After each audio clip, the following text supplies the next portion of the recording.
Does it work now? Yes, that sounds better. Okay, so hi everybody again. My name is Pamina Georgiev. I'm the formal verification team lead at Certora. Certora is a Web3 security company or security company in general, and apart from auditing, we and many other things actually, we also do formal verification. And today I will be talking about how to write Solidity contracts that are good for formal verification. And I will argue that if it's good for formal, it's also just plainly good written code. Okay, so what is formal verification to start with? At Certora, we believe that formal verification is another security pillar that every DeFi protocol that has a lot of money, like manages a lot of money, should undertake. Because apart from testing, where you run it on specific inputs or maybe even fuzzing, you cover more paths. Of course, you do auditing, but with formal, you actually try to find invariants and properties of your protocol that hold at all times under all inputs and that are always true. So this is the only way that gives you mathematical certainty that certain things about your protocol are true. And at Certora, we have the Certora Prover, which is an automated reasoning tool that allows us to perform inductive formal verification. And to that end, we can write these properties, these specifications, as rules in our Certora verification language. And these are properties that all your contracts or your protocol needs to satisfy. And the prover then compiles your code and those specifications into mathematical formulas, like logical formulas, and uses a so-called SMT solver, an automated reasoning tool that checks for satisfiability with some potential theories, and checks whether those properties are satisfied or not in your protocol. And that means we get a result that is either verified, meaning we always find a proof for your property and that it's correct under all possible inputs or all possible computation paths. Or we get a counterexample, which can mean that we just found a very concrete bug in your code. To give you a short example of what this looks like first, let's take a lending protocol, a borrow function. Think of isolated market lending, okay? Often what we see, let me just tell you, this is a toy example, okay? So this is not production code, obviously. But we've seen this in the past in some production code as well, or at least problems along the lines. So what you see here is a borrow function where in order to get the collateral, there is a callback. So we transfer to the borrower first the tokens that they want to borrow, and in the callback we expect that the message sender will give us the collateral to cover the position, and at the end we check that the message sender's position is healthy, right? So is healthy with regards to LTV. In lending and DeFi, this means over collateralization of your debt. Now, we have a property that we prove for basically every lending protocol out there, which we think is very, very essential, which is why we also refer to it as the Holy Grail property. Namely, that is an invariant showing that when you start in any state that is where you are healthy, no matter which function you execute in your contract, you cannot reach a state that is unhealthy. And we in CVL, we can do not only an invariant, but we can also do a strong invariant. And a strong invariant means that we don't only check it, like we don't assume it before a function and only check it after, but we check it every time when there is an external call to some other contract, okay? So in this case, it would be checked right before the callback, and obviously we're here in a state that is unhealthy. Okay, so this is what we find with the prover, we find a bug. Now, in such kinds of lending protocols, often you allow some reentrancy, right? So in this case, there was, in this toy example, it's possible that you, rather than providing collateral in the callback, just call liquidate. So all of your debt is basically socialized.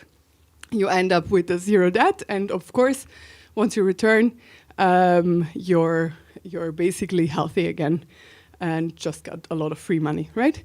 And this is actually the same mechanism as was the case in the Euler V1 bug a couple of years ago.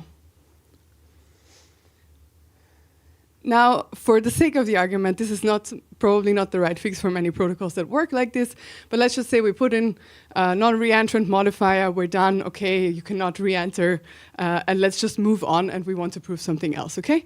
Now, we want to prove that debt, unless you repay, debt always increases, okay?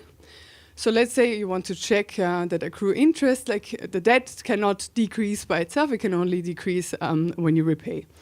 Now, we could write a function, like a rule, as you can see here, that is parametric, that checks for any function in your contract f. So f would be instantiated when we run the prover with any public function of your contract. That whatever debt we had before, after it's at least as much as before. Now, the problem is when you look at accrue interest or like similar functionalities, there's usually like some compounding math, which means a lot of multivs, which makes things very, very hard for an SMT solver. So rather than a verified or a counterexample, we get actually a timeout. And the reason why we get timeouts is not a bug in our tool. It's a fundamental limitation of this kind of mathematical logic, okay? So when you have SMT solving with nonlinear arithmetic, there are many, many theorems, Matjasevich, etc., that show that there's no one algorithm that can always show whether your property is satisfiable or not. Of course, this is a limitation of formal verification, in general, and automated reasoning in particular. But there are a lot of heuristic solutions that we do and that we apply that can make us still, like, let us verify your code, even though there is a lot of nonlinear math. And the main mechanism behind this that we use at Certora are function summaries. So summaries basically allow us to tell the prover what is happening without it telling it how it's happening, okay? So we take some complex computation, completely abstract it, and just tell it, okay, the return value should be something like that, or it should be greater than this input value, something like this, okay? And in the case of showing that total debt does not decrease, I don't care how accrue interest accrues debt. The only thing I care about is that the value after is not smaller than the value that I started with, right? So what we can do is use a summary to write that. And there are many, many ways to write a summary. For example, we have this thing called ghosts, which are basically variables or mappings that we write in CVL, and then you have like non-deterministic values for your different inputs. But the point is, if your code is written in a nice way, it allows for summarization. And if this is not the case, then we face something then we face either timeouts, or we need to refactor your code, which we refer to as munging at Certora. So if we look now at our timeout, the code is actually written quite nicely. Namely, there is a function calcdet that does the actual compounding computation of the interest. And rather than looking at the calcdet itself, we just tell the prover, rather than using calcdet, just use this debt ghost mapping, which basically tells it over the three inputs that you give to the function calcdet, return some non-deterministic value.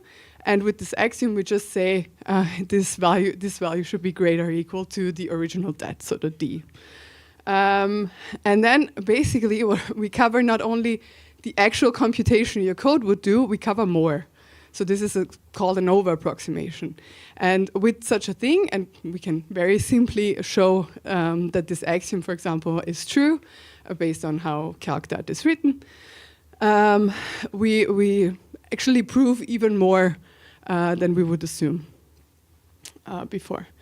Okay, so this is one of the things that allows us to write summarization. Okay, so I give you now 3 patterns that I see, or we in Certora see very often, that make drives us into munging your code.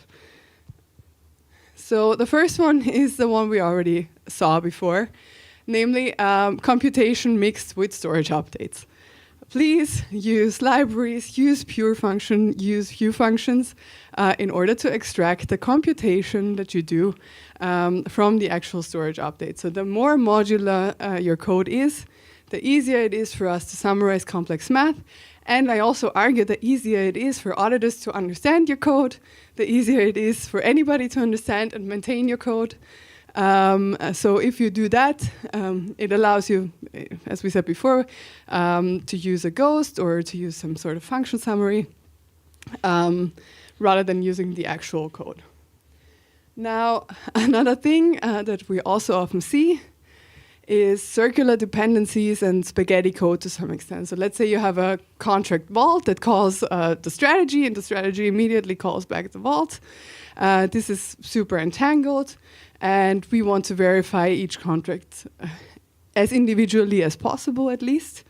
So rewriting this a little bit differently, and as you can see here in the preferred version, allows us to do this kind of modular verification.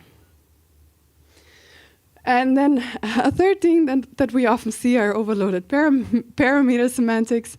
If you do it, at least use enums, please. It makes it a little bit more explicit. It's easier for us. We want to reason about different things when I see a withdrawal or a deposit.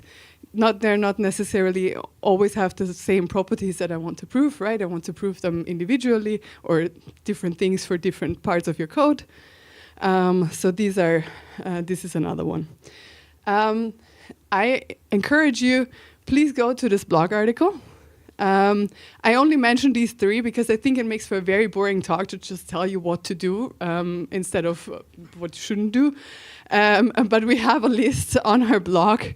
If you're interested in formal verification, please make sure to look into that. Also, if you do and have any questions, I'm happy to take those.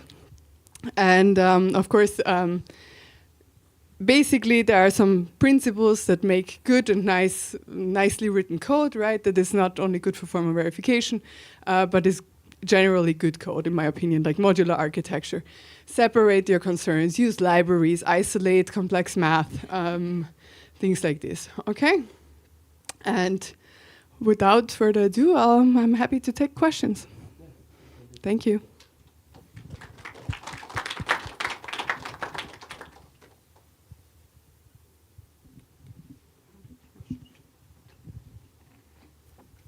Sorry, not really a question, but the QR code scanning didn't work. If you could show it again. Sorry. If you go to certora.com/blog, it's the first blog at the moment. Sorry. Just want to ask about. Oh, thanks for the talk first. Just want to ask about like how's the performance like when you convert, using the prover convert to the SMT language. When you encounter those kind of like dynamic storage lot or like the byte type operation, those kind of like weird type rather than the rather than the numerical type like UIN. I'm pretty sure that those kind of UIN type like the software work it quite well. And those kind of like really weird like dynamic tuple, dynamic array. How's the performance and yeah, how do you go around with it? Usually it involves a little bit of munging. So it depends a little bit. If there's anything that's dynamically sized, we usually need to do something about it. We try to, or actually I think we're pretty good at making it quite safe. Like even if we do what is called under-approximation, like not checking the whole state space, but under-approximating in a good way, so that technically, by induction, you could lift what you just proved to even dynamically sized arrays. But yes, you are correct that this is also, I think it should be somewhere in the list. Yeah.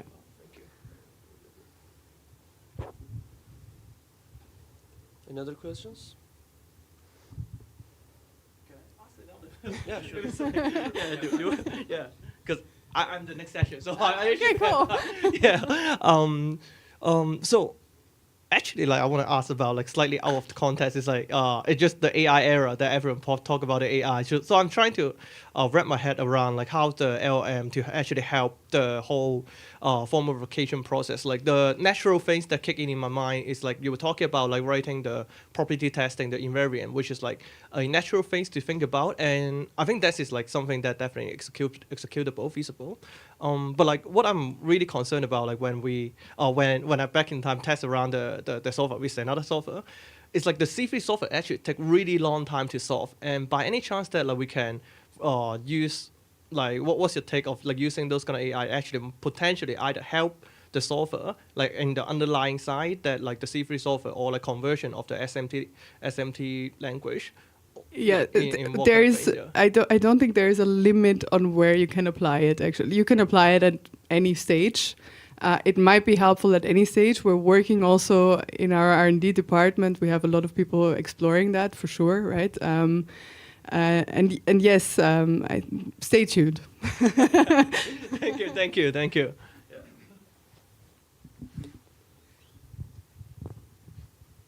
I think that's Good. all. Thank you.